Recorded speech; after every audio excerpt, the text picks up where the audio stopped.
The cold hum of radio frequencies filled the dimly lit room deep within the CIA's headquarters. Agents leaned over banks of receivers, scanning the static for anomalies that might point to something beyond routine transmissions.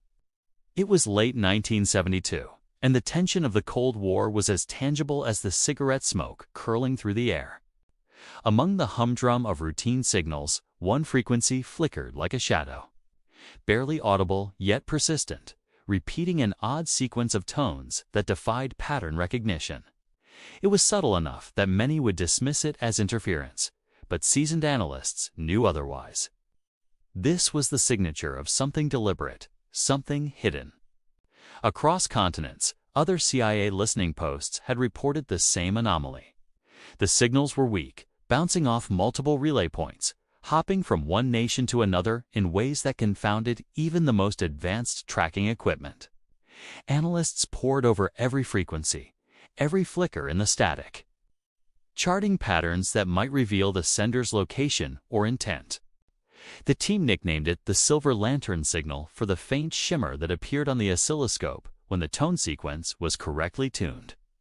No one knew who was sending it or why, but the mere fact that such a transmission existed set off alarms in intelligence circles.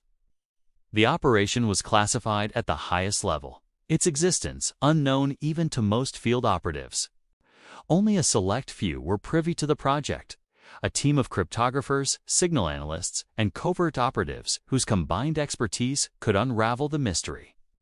They worked in shifts, eyes straining against flickering monitors, listening for tones that could carry secrets or warnings from across the globe. The silver lantern was unlike any other signal they had encountered. It was meticulously coded, using a combination of frequency hopping, micropulse sequences, and encrypted bursts that would make standard decoding methods obsolete. On a rainy night in Berlin, a young field agent named Thomas Hargrove sat in a shadowed booth above the Spree River, headset tight against his ears. The city was divided, a tangle of espionage, checkpoints, and unseen threats. Thomas's mission was simple in theory: listen, record, and report anything unusual. In practice, the subtle irregularities in the signal were like whispers from ghost stones that hinted at hidden patterns. Messages meant to be heard only by those trained to detect them. Each sequence carried possibilities: names, locations, instructions that could shift the balance of clandestine operations across Europe. Weeks turned into months as the team painstakingly mapped the silver lantern signals. Analysts began to notice recurring motifs almost imperceptible in the chaos of the transmission. Certain sequences repeated at precise intervals, some overlapping with obscure historical dates, others aligning with major intelligence events. It was clear that whoever sent these signals had intimate knowledge of both global events and the internal workings of intelligence networks.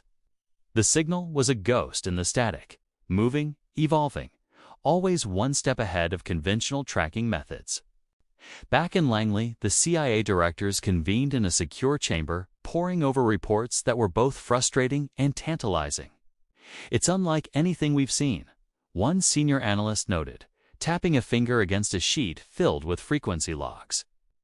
"This isn't just communication. This is a network we haven't been able to see. Whoever is behind it is orchestrating something large, deliberate, and extremely sophisticated." Every assumption about known spy rings was questioned. Every prior model for intelligence tracking was rendered obsolete in the face of these coded transmissions. The silver lantern wasn't just a signal, it was a challenge. In time, patterns began to emerge. The signals, while initially cryptic, suggested a network that spanned multiple countries, hidden in plain sight, operating in shadows. It became evident that the sender was not a lone operator, but an organized group with access to advanced technology and deep knowledge of international communications. Analysts speculated that the network was watching, testing, and perhaps recruiting. A spider's web of clandestine contacts that could influence events without ever revealing a single face. Every time the team thought they had an angle, the signals shifted, almost taunting them. Leaving behind fragments of information that hinted at a larger design, The discovery of the silver lantern was just the beginning. The initial anomaly in the static was a spark that ignited months of relentless investigation. Analysts, field agents, and cryptographers worked in concert, deciphering one clue at a time, unraveling the threads that connected unknown operatives across the globe. It was a race against an unseen adversary, a test of skill, patience, and intuition. Every beep, every pause, every coded burst carried meaning. The team's obsession grew, fueled by the thrill of uncovering secrets hidden in plain sound waves. As dawn broke over Langley, the room hummed with quiet intensity, each agent aware that they were on the verge of something monumental, a discovery that could redefine the landscape of espionage. The static continued, but now it was no longer just noise. It was the first whisper of a vast, invisible network that would challenge the CIA in ways previously unimagined. The hunt for the silver lantern had begun, and the shadow of its signals stretched far beyond the reach of any single analyst, hinting at a secret world operating silently in the static, waiting to be uncovered. The city streets of Vienna were slick with rain, reflections of neon lights shimmering on the cobblestones, masking the movements of those who preferred the shadows. It was here that the CIA first began to suspect the existence of a network so sophisticated, so meticulously hidden, that it left no trace in conventional intelligence reports. Agents had followed the silver lantern signals from Berlin to various European capitals, each time discovering gaps, dead zones, and ghostly patterns that suggested a coordinated system rather than random operators. The network was unseen, yet its presence was undeniable. Inside a small, windowless office tucked away above a cafe, analysts pored over stacks of intercepted communications, triangulating locations, cross-referencing signal bursts, and mapping invisible lines that connected dots across continents. Each analyst brought a unique skill: cryptography, behavioral analysis, technical interception. Together, they were attempting to bring light to the shadow that had eluded the CIA for months. Patterns began to appear in the chaos, subtle markers embedded in mundane transmissions, almost like fingerprints left intentionally, yet always changing to prevent discovery. Agents in the field began to report odd encounters: couriers who vanished moments after being followed, coded messages delivered by innocuous-looking tourists, and sudden shifts in routine communications that suggested preemptive awareness of surveillance. Every time the CIA thought they had narrowed the location of an operator, the trail would evaporate. It was a network that operated without a face, a presence so diffuse that it challenged every conventional definition of a spy ring. Intelligence officers coined the term the unseen network, a title as much for themselves as for the enigma they were chasing. Meanwhile, cryptographers discovered that the signals contained multiple layers of encryption. Some layers could be decoded with conventional methods, but deeper sequences required pattern recognition that merged mathematics with linguistic analysis. Each successful decryption offered fragments of insight: a location, a name, a date. But each fragment also hinted at a larger structure, an invisible architecture of espionage that spanned borders and time zones. The network seemed almost alive, responding to every move by CIA analysts with subtle alterations in its communication patterns. Across the Atlantic, Washington officials were briefed daily. The network was global, operating in Europe, Asia, and the Americas simultaneously. Each country provided pieces of the puzzle, yet none contained the full picture. The elusive operators never met openly, never left obvious digital footprints, and seemed to anticipate intelligence-gathering methods. Analysts began to suspect that the network had its own intelligence apparatus, watching, assessing, and adapting in real time. The silver lantern signal was merely one thread in a tapestry of invisible operations, each one reinforcing the other, ensuring the network's secrecy and resilience. Agents deployed in the field faced increasing challenges. Dead drops were used less frequently. replaced by cryptic instructions embedded in ordinary communications, phone calls, telegrams, even newspaper articles containing subtle markers. The unseen network had mastered the art of blending into daily life, masking espionage in the ordinary, making detection almost impossible.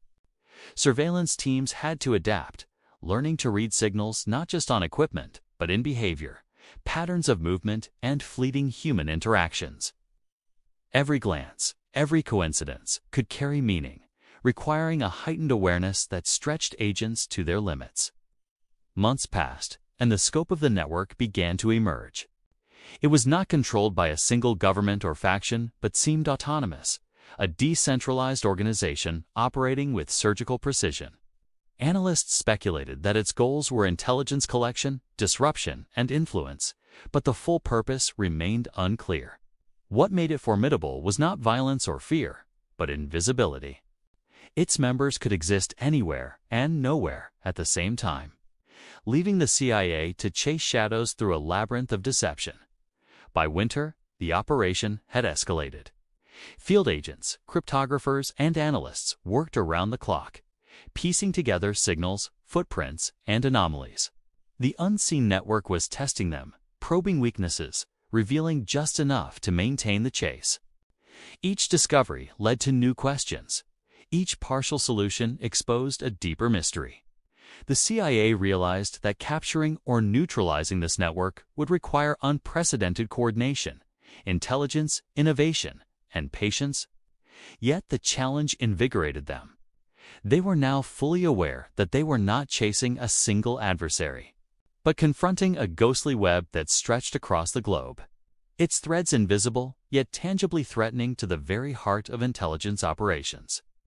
The silver lantern signals continued to pulse in the darkness, a heartbeat of the unseen network. It was clear now that the CIA was no longer merely intercepting messages. They were engaged in a war of perception and understanding, where every decoded sequence brought them closer to revealing the network structure, and yet the network itself remained a phantom as elusive as smoke in the wind. The hunt had deepened, the stakes had risen, and the shadows across borders had become the theater of an invisible conflict whose outcome was still unwritten. Nightfall over Prague brought a chill that seeped through the cobblestone streets and narrow alleyways.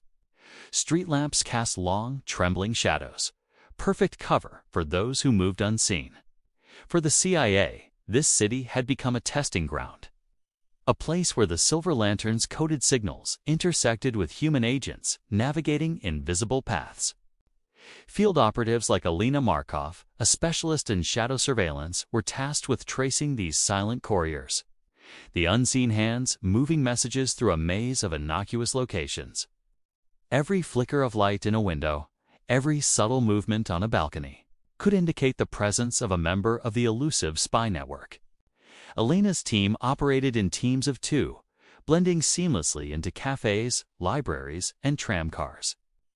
They carried no weapons openly, only the tools of observation, discreet cameras, listening devices hidden in ordinary objects, and meticulous notebooks tracking patterns of behavior. The city itself became a map of shadows, a living organism whose streets and alleys whispered secrets to those trained to see them. Observing from rooftops or behind curtains, Alina and her partner documented individuals whose actions seemed ordinary, yet repeated with subtle precision at times that coincided with silver lantern's signal bursts. Meanwhile, analysts Spack and Langley were correlating these field observations with intercepted transmissions. Every seemingly trivial detail, the timing of a hand delivering a package, the angle of a head in a crowd, the delay in a phone call, was cross-referenced with pulse sequences from the silver lantern. Slowly, patterns emerged. Certain couriers were part of the network. Others were decoys meant to confuse and mislead. The network's sophistication lay not just in cryptography, but in behavioral camouflage, ensuring that even the most vigilant eyes could be deceived. In one of the darker corners of the city, a small apartment overlooking the Voltiva River became a temporary observation post. Alina watched as a young man entered a bookshop carrying a seemingly innocuous satchel. He lingered, examined shelves, then left with a slight adjustment to his coat, concealing something within. Over the course of days, the same man repeated similar actions, always aligning with signal bursts traced back to the silver lantern. Alina knew that to outsiders, these were ordinary routines, but to trained observers, they were the delicate threads of an unseen network, weaving messages through the city. The CIA surveillance teams faced constant challenges. The agent's anonymity was maintained through a combination of forged identities, precise timing, and subtle misdirection. Couriers used local businesses as dead drops, leaving messages hidden inside books, behind paintings, or even within the lining of clothing. To catch them, agents had to anticipate human behavior, predict movements, and remain patient. A single mistake could blow the cover. And yet, every small observation brought them closer to understanding the network structure. As weeks passed, Alina began noticing a pattern. Certain couriers operated only during specific hours. Their actions synchronized with coded sequences embedded in radio signals. The Silver Lantern's transmissions were not merely messages, they were orchestrating movement, coordinating activities, and guiding operatives across cities without ever revealing the network's hierarchy. Each observation, each documented interaction became a piece of a puzzle, slowly revealing a lattice of covert communications stretching across Europe. Meanwhile, tensions in the field were high. Operatives could not rely on conventional support. Each team was isolated, working in silence, their presence unknown to local authorities. Alina often found herself watching the same streets for hours, the weight of observation pressing on her senses. Shadows became companions and adversaries alike, carrying both clues and potential threats. Trust was measured in minutiae, the way a hand lingered on a railing, or a footstep out of rhythm, or a glance in the wrong direction. Every detail mattered in the hunt for operatives whose very existence was meant to remain hidden. Back in Langley, analysts monitored the data Alina's team transmitted in encrypted bursts. Each observation was plotted on maps, cross-referenced with signal analysis, and subjected to behavioral profiling. Slowly, the fog began to lift. The unseen network was no longer an abstract concept. It was tangible, moving through cities, invisible to most but increasingly visible through patient, disciplined observation. Eyes in the shadows were connecting with eyes behind monitors, forming a chain of intelligence that reached across borders. By the end of the month, Lena-S reports suggested that the Network S operatives followed rigid protocols yet adapted dynamically when observed. They were predictable in patterns but fluid in execution, a paradox that frustrated even the most experienced analysts. Yet every day brought new understanding, and each shadow seen, each subtle movement recorded. Added to the growing clarity of the Silver Lantern's operation, the network was vast, invisible, and cunning. But the CIA's persistence was beginning to illuminate its contours, one shadow at a time. The hum of machinery in Langley was constant, a low, rhythmic reminder that the CIA was now fully immersed in decrypting the Silver Lantern's transmissions. Analysts hunched over terminals, their eyes scanning lines of data. Hands flying across keyboards as algorithms ran through every possible combination of codes. The signals were no longer random beeps. They were patterns, intricate sequences layered with multiple encryption methods, each designed to conceal the true message beneath a veneer of noise. It was an orchestration of digital shadows, a symphony of secrecy that tested even the agency's most advanced cryptographic minds. In the dim glow of the operations room, Alina Markov's field notes arrived in encrypted packages via a secure channel. Every observation from the streets of Prague, Vienna, and Berlin had been translated into coordinates, timings, and behavioral annotations. These notes were cross-referenced with the coded signals, revealing the first glimpses of a larger picture. Analysts began to identify recurring sequences within the Silver Lantern signal's bursts of frequencies that, when combined with field intelligence, formed coherent messages. Yet even as some messages became intelligible, the deeper layers remained elusive, designed to thwart any attempt at full comprehension. The network had mastered obfuscation. Signals were embedded in ordinary communications, radio broadcasts, television segments, newspaper columns, even the patterns of everyday city life. It required a combination of technical skill, intuition, and cross-disciplinary analysis to discern meaning. Cryptographers worked alongside behavioral analysts, linguists, and mathematicians, each contributing a specialized lens to interpret the hidden layers. The Silver Lantern was not merely a communication system.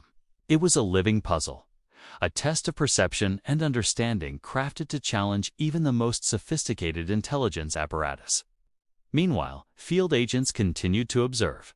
Couriers moved along predetermined routes, seemingly random yet synchronized with signal bursts that carried encrypted instructions.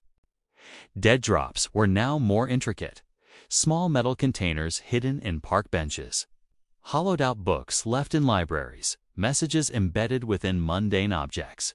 Every action in the physical world corresponded to an encrypted signal in the digital realm. The coordination between field activity and signal transmission revealed the network's sophistication, a delicate ballet of deception and information flow. Back in Langley, analysts discovered that some messages contained nested encryptions, a code within a code within a code. Initial decryption would reveal only a surface layer, hinting at more profound content beneath. This strategy ensured that even if part of the communication were intercepted, the network's true intent remained hidden. Analysts marveled at the ingenuity, realizing that the Silver Lantern signals represented a new level of espionage, one that blended human cunning with technological innovation. Each breakthrough brought elation. Each setback reinforced the complexity of the adversary they faced. The psychological weight on the teams was immense. Weeks of continuous observation, analysis, and decryption took their toll. Analysts worked in shifts, minds strained by hours of pattern recognition and signal interpretation. Yet, despite exhaustion, there was a shared sense of purpose. Each decrypted message was a victory, a step closer to uncovering the network's architecture and revealing the unseen forces orchestrating global operations. The stakes were high. The information hidden in the Silver Lantern signals could alter international dynamics, compromise key operatives, or prevent a covert operation from succeeding. As winter deepened, the CIA began to piece together connections across cities. A sequence of signals that had first appeared in Berlin was mirrored by activity in Vienna and Prague, suggesting coordination across multiple cells. Analysts mapped these interactions, identifying points of convergence that hinted at higher-level operatives or central nodes within the network. The realization dawned that the Silver Lantern was not a simple communication tool, but the backbone of a fully operational espionage network capable of rapid adaptation and extreme secrecy. By the end of the month, the network's scope became increasingly evident. Each successfully decrypted message revealed operational instructions, recruitment patterns, and logistical pathways, but never the full picture. The Silver Lantern's creators had anticipated interception and decryption, embedding decoys and false trails to mislead and delay. The CIA recognized that the operation required patience, discipline, and relentless persistence. Every signal, every observation, every calculated deduction contributed to a mosaic slowly revealing the invisible web of the unseen network. The echoes of encryption reverberated through the agency's corridors, a constant reminder that the adversary was always one step ahead, hiding secrets within secrets. The hunt continued, relentless and meticulous, as the agents and analysts sought to illuminate the shadows cast by the Silver Lantern. Piece by piece, message by message, until the silent symphony of encoded whispers could finally be understood. The world of espionage often celebrated those who acted boldly, whose identities were known only to a select few, whose presence could shift the balance of intelligence. But there were those who left no trace, whose actions were invisible, whose names were whispered only in encrypted files. In the pursuit of the Silver Lantern network, the CIA discovered one such individual, a man whose existence was known only through fragments of signals, coded instructions, and fleeting encounters. Analysts labeled him the man without a voice, a figure as mysterious as the network itself, whose identity and history were entirely unrecorded, leaving behind only traces of action. In a small, unremarkable apartment in Geneva, the first concrete evidence of his operations surfaced. A signal intercepted through the silver lantern frequencies corresponded to a pattern of movements traced in Alina Markov's field reports. The man appeared only as a shadow in photographs, a fleeting silhouette captured by hidden cameras, always masked, always cautious. Yet his influence was undeniable. Packages he carried, messages he delivered, and contacts he established across Europe and the Middle East suggested a central role within the unseen network. He was the linchpin of coordination, the silent orchestrator, moving pieces without ever revealing his hand. CIA analysts faced an unprecedented challenge. With no name, no background, no record in any international database, they had to build a profile entirely from behavioral data.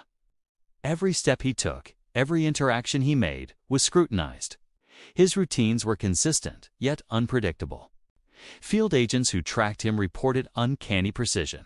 He seemed to anticipate surveillance, disappear when danger neared, and leave no evidence of his presence except the completion of his tasks. Back in Langley, behavioral analysts created simulations of his movements, cross-referencing with signal patterns and intercepted communications. They examined the minutiae, the way he adjusted his coat while delivering a message, the timing of footsteps on a stairwell, the fleeting pauses that marked a handoff. Each detail was a clue to understanding his role in the network. The man without a voice operated not through intimidation or threat, but through invisibility. He was the perfect operative in a system designed to remain unseen. The psychological toll on the CIA team was significant.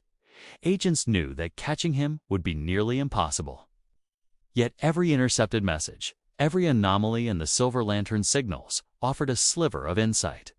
His presence was confirmed indirectly, a ghost in a web of signals, yet crucial to the network's function. Analysts theorized that he may have been responsible for coordinating key couriers, arranging dead drops, and verifying encrypted communications across continents. The entire network pulsed with life because of his unseen hand. In the field, Alina observed patterns that confirmed the analyst's suspicions. Couriers who had operated independently suddenly synchronized their movements after a specific Silver Lantern transmission, indicating instructions received from someone they could not see. It was him, the silent voice, guiding operations without ever revealing his identity. Agents began to recognize his brilliance, the network's flexibility. Adaptability and resilience were a direct reflection of his ingenuity. Yet despite these revelations, no physical evidence existed to link him to any known individual. As the CIA pursued him, strategies evolved. Surveillance shifted from physical following to predictive analysis, anticipating where he might strike next. Signals were dissected in real time, attempting to detect anomalies that could reveal his presence. Each partial success provided insight, but also revealed how adept he was at remaining undetected. The man without a voice became the ultimate test of intelligence, a reminder that in the realm of espionage, the most powerful operatives were not those who acted loudly, but those who acted invisibly. Months of tracking, analysis, and fieldwork culminated in the realization that the network's entire efficiency depended on him. Removing him or compromising his operations could destabilize the unseen network. Yet despite every effort, he remained ghostly, untouchable, and enigmatic. He embodied the paradox of intelligence.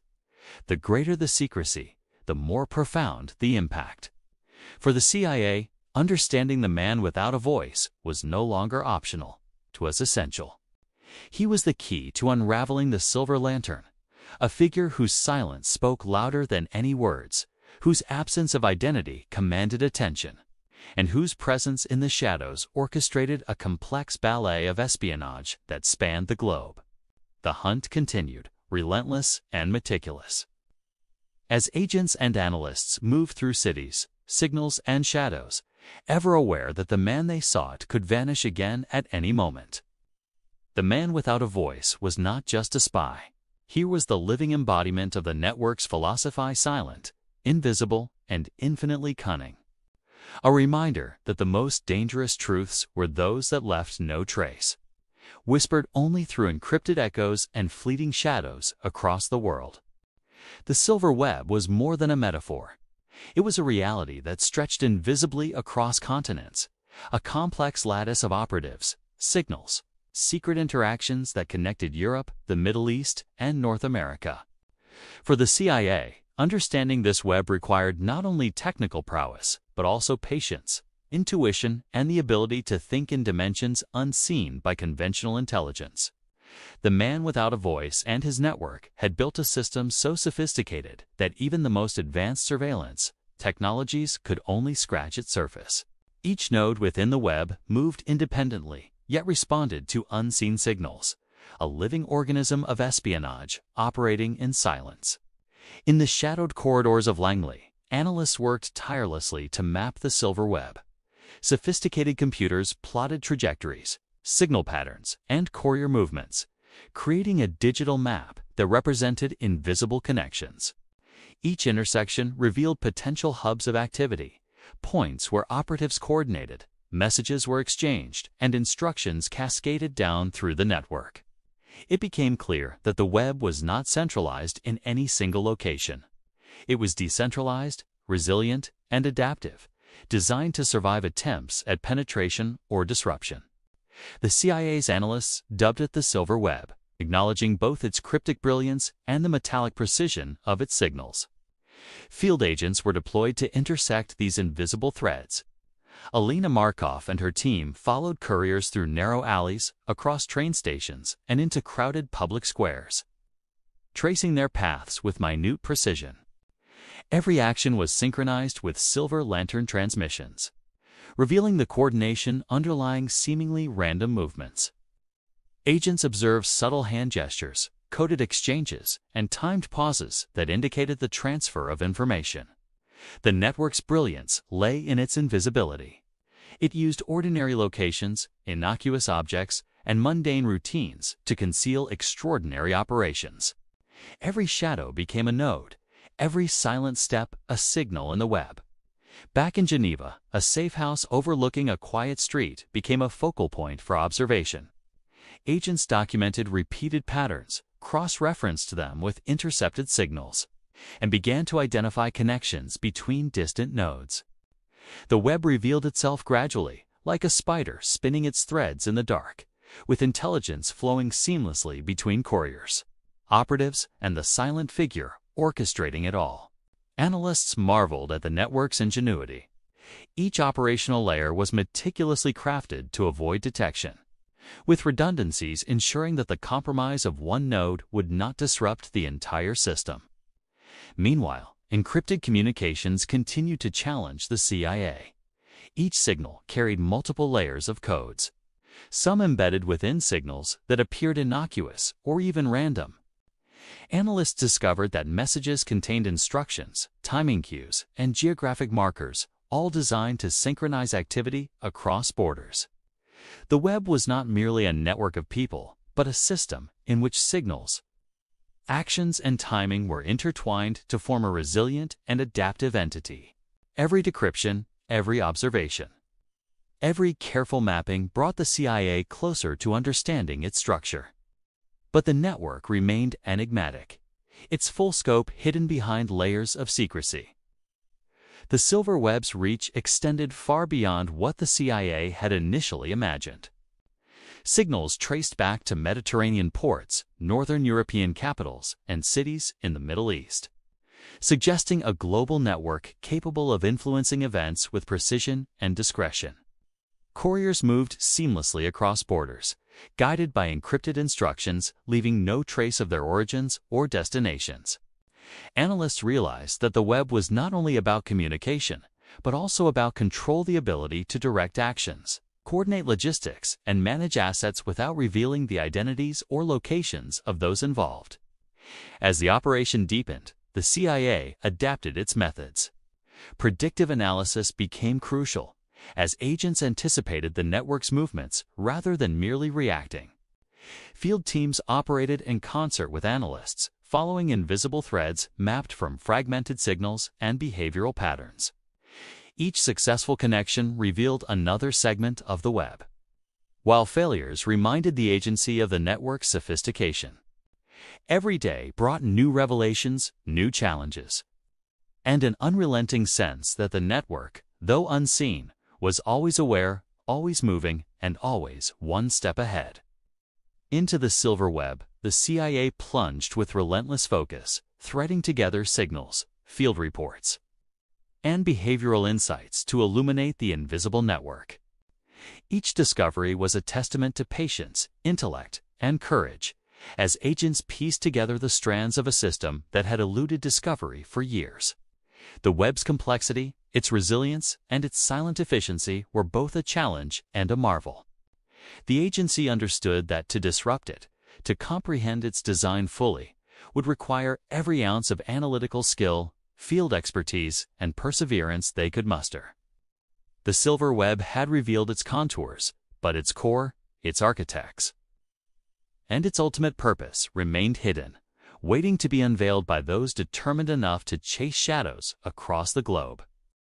The final phase of the operation had begun, but a quiet intensity settled over Langley as if the entire building were holding its breath. After months of tracking stray signals, shadowing unknown couriers, decoding layer upon layer of encrypted transmissions, and charting the shape of the silver web, the CIA was finally approaching the point where everything converged. Analysts had named this stage the lantern's last light, a moment, not of victory, but of revelation.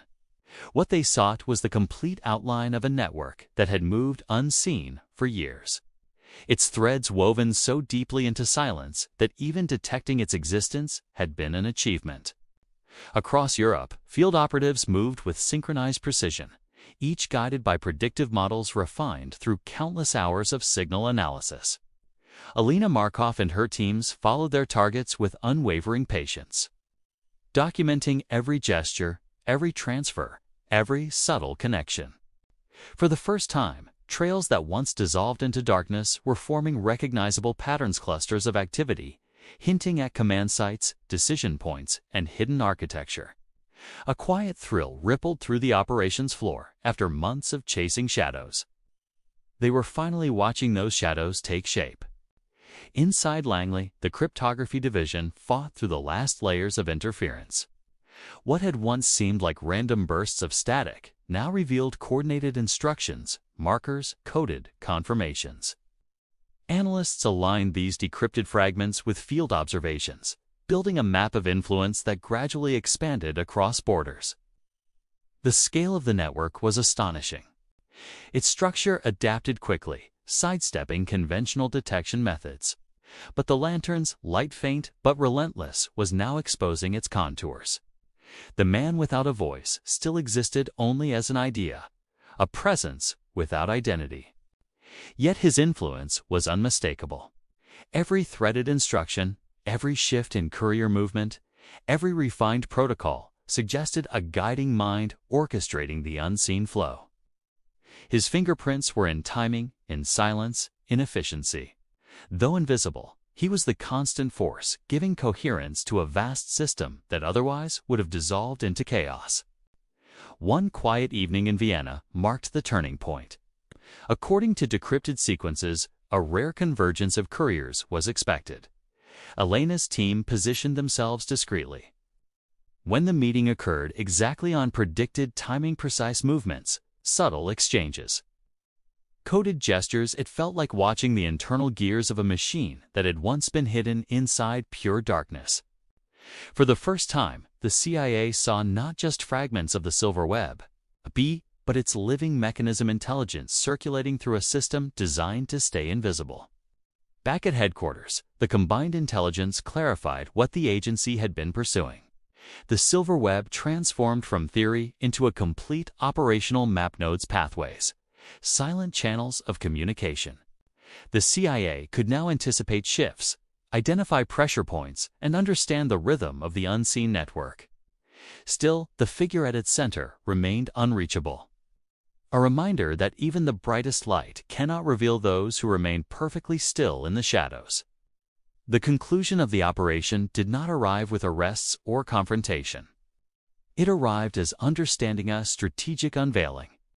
The lantern's last light was not a flare of triumph, but a controlled illumination, revealing the design behind the silence. By seeing the pattern, the CIA gained the ability to intercept, influence, and counter what had once operated beyond reach. In the aftermath, debriefings filled entire rooms. Agents reviewed the network's sophistication, its resilience, its discipline. Every lesson was documented, every method preserved. The intelligence extracted during this final phase became a foundation guiding future operations, refining analytic models and strengthening the agency's ability to navigate adversaries who operated without faces or voices. The silver lantern's glow gradually faded, but the clarity it delivered remained. The CIA emerged with deeper insight into hidden communication systems, invisible command channels, and the delicate choreography of espionage conducted in silence. The mission had closed, not with spectacle, but with comprehension of victory earned through patience, precision, and an unbroken pursuit of truth hidden in the shadows.